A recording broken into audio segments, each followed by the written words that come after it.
How's it going, everyone, and welcome to another video. In today's video, we're going off of the little demolitionist Klee. Klee's banner is currently up, and she's one of the most adorable characters in the entire game. We're going to be going over her abilities, her constellations, and the kind of gear you want to load her out with, as well as the people you want to throw in her party. I'll also be showing a little bit of her combat using the trial system they currently have in the game. Anyways, with all that said, if you haven't already, please be sure to subscribe to the channel for more build videos, as well as more in-depth guides and discussions in regards to Genshin Impact. I'll see you guys in a bit. Alright, so taking a look at Klee. Klee is a little lolly elf girl that throws bombs, as well as fires a laser with her charge attack.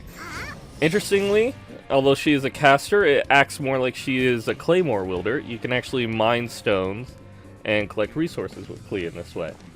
Her E ability is Jumpty Dumpty. It's a little bear that bounces around and drops a bunch of these little orbs. These orbs can actually be picked up by wind users and gathered together.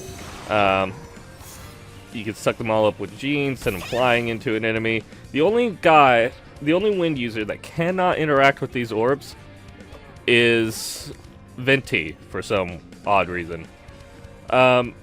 Because she is a fire user, I have her paired with Fischl as an electric, as well as 2 wind users to give her faster cooldowns on her Jumpty Dumpty, and faster movement speed, and as well as reduced stamina and whatnot. All this is stuff, you definitely want 2 wind users with a Klee, needless to say. Now, when we're talking about Klee, it's also notable that some people think you have to get her to Constellation 4. And this is because her ultimate ability is not a channel. When you pop it, it sends up a red flower above Klee, and the flower is then shooting enemies all around you. But whenever you swap characters, it ends. If you get her to her Constellation 4, however, it does a big burst of damage. Klee's fine without it. Klee's first constellation is Chained Reactions. Attacks and skills have a certain chance to summon sparks that bombard enemies, dealing damage equal to under 20% of sparks and splash damage. That's her ultimate. So basically you get a chance to get a little bit of additional damage every time. Explosive Frags. Being hit by Jumpty Dumpty, her E, mines, decreases enemy defense by 23% for 10 seconds. Exquisite Compound increases the level of Jumpty Dumpty, her E, by 3. Maximum upgrade level is 15. Sparkly Explosion. If Klee leaves the field during the duration of Sparks and Splash, her departure triggers an explosion that deals 555% of her attack as AoE pyro damage. This is the one that everyone says you have to have. It is an amazing thing to where right before your ultimate is done, you just swap a character, boom, you're doing 555% additional damage to enemies around you, and this can truck bosses. But it's not entirely necessary in order to use Klee. Klee is good regardless. Nova Burst. Increase the level of Sparks and Splash, her Q ability, by 3, up to a maximum of 15. And Blazing Delight. While under the effects of Sparks and Splash, other members of the party will continuously regenerate energy.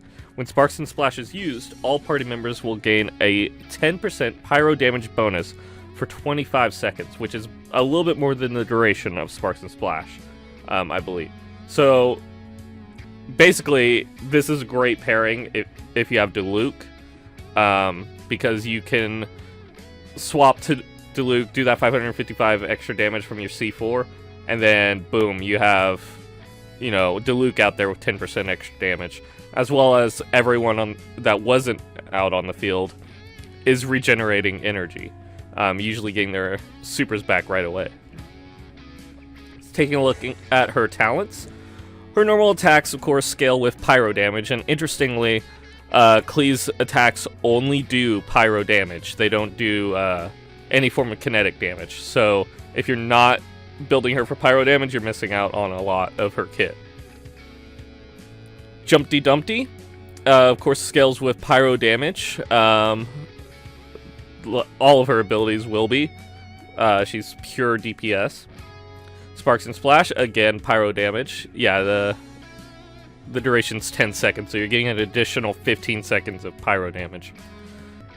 At level 70, you get the ability Sparkling Burst. When a charge attack results in a crit, all party members gain 2 elemental energy.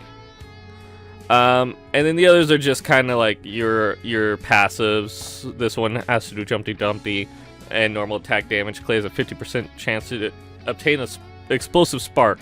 This explosive spark is consumed by the next charge attack with no stamina cost and deals 50% increased damage. Really, charge attack crit is the build for Klee between these two. And then all my treasures displays the location of nearby resources unique to Mondstadt on the minimap. This means that the little mushrooms you can see in the top left-hand corner of my little map, it's actually taking me over here to the Flora's little garden because these are unique to Mondstadt. It displays them, and you can go and gather them pretty easily. Okay, so that is it for Klee's talents, her constellation. Let's talk about her in the context of a fight. Alright, so interestingly for Klee's trial, it's just Klee. Klee's the only one that you're getting. So you can see I have this little flower floating around me. That is the free charge attack that deals additional damage. Now let's pop her Q. I'm not too sure what they have this Klee at. They have her at no constellations. All of her talents are up to 8 though. Kind of shit on her loadout, which we'll be going over here in a minute. But with a shit loadout, I'm doing very well. You can see she gets back her ultimate incredibly fast. I'm already almost halfway there. And that's coming from her charge attack, hitting for a large area, and it doing crits and whatnot. I have her ability back already. And it's not only giving Klee this energy, but if I had more people in my party, they would also be getting this energy.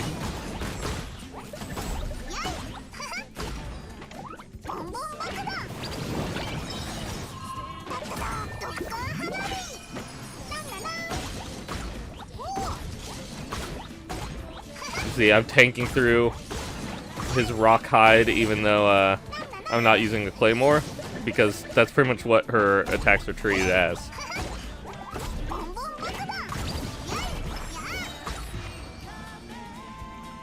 Alright, that's a pretty good showcase, I think, of what Klee can do. In a fight, just by herself, she can absolutely truck enemies. Let's now go over basically the weapons, artifacts, and a few closing thoughts on her. So, when it comes to Klee, there are really 2 options for her best weapon. One of them, the one that you most likely have, is the Widsith. As you can see, it has crit damage built into its kit, and you really want to be critting as Klee, so that's a big boost to her. It also has the additional effect: when a character takes the field, they will gain a random theme song for 10 seconds.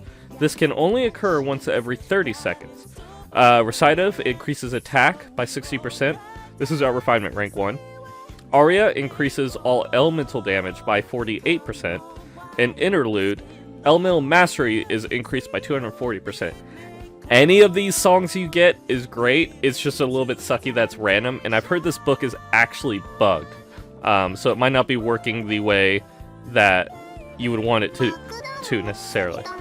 Her other best book is currently on rate up in the Epitome Invocation, really 2 of them. There's a Sacrificial Fragments, where if you use your E ability and it damages an opponent, you have a chance for that cooldown to immediately reset. In my opinion, it's kind of lackluster on Klee, but some people really recommend it. But Lost Prayer of the Sacred Winds is a fantastic weapon on Klee. It has crit % built into it, as well as increased attack, increased movement speed, and increased elemental mastery as its legendary traits. So that's a great one to go for. If we're looking at the crafted items, there are two options here. There's a prototype malice, which I recommended for Sucrose. However, I do not think it's necessarily the best for Klee. Maybe if you want to run Klee as a support, but I don't think it's all that beneficial to her. The Mapamara, on the other hand, has Elemental Mastery and base attack, and triggering an Elemental reaction grants 8% Elemental damage bonus for 10 seconds. This is a good one to go for if you have the parts to craft it. And real quick, I'm having to record this actually afterwards because I forgot to go over it, was the artifact sets that you want on Klee. Early game, one of the best artifact sets you can put on her is definitely a 2-piece Berserker set, so you get the increased crit rate. Late game, you're looking for a 2-piece Glads for the 18% attack damage. You could do a 4-piece Glads, but in my opinion, what you want instead is a 2 or 4-piece of the Crimson Witch of Flames. The 2-piece is Pyro damage bonus plus 15%. The 4-piece increases overload and burning damage by 40%, increases vaporize and melt damage by 15%, and using an elemental skill increases the 2-set piece bonus, the 15% bonus, by 50% for 10 seconds up to a max of 3 stacks, which you can only really get the 2 stacks within time on Klee, but still, you're increasing it from 15% to, what, 32%, something like that. It's crazy. Crimson Witch of Flames is a great set to put on pretty much any fire user in the game, other than Zhongling. But that's my recommendations for artifacts. On these artifacts, you want one that has increased pyro damage as a set bonus. You want one that has crit damage, one that has crit rate, and one that has attack percent. I think those are the stats to look for. Alright, back to past me with the closing thoughts. So that's pretty much it for Klee. You want her as your frontline DPS, and honestly, she's one of the strongest DPS that is currently in the game, and I don't really see that changing anytime soon. Plus, the best part about her is she cannonballs. Anyways, I'll see you guys in a later video. Next video will be on Mona, and tomorrow I will be streaming live over at twitch.tv/thekingcoda. So come hang out if you want to talk about Klee or any of the other characters in the game. I'll see you guys later. Bye.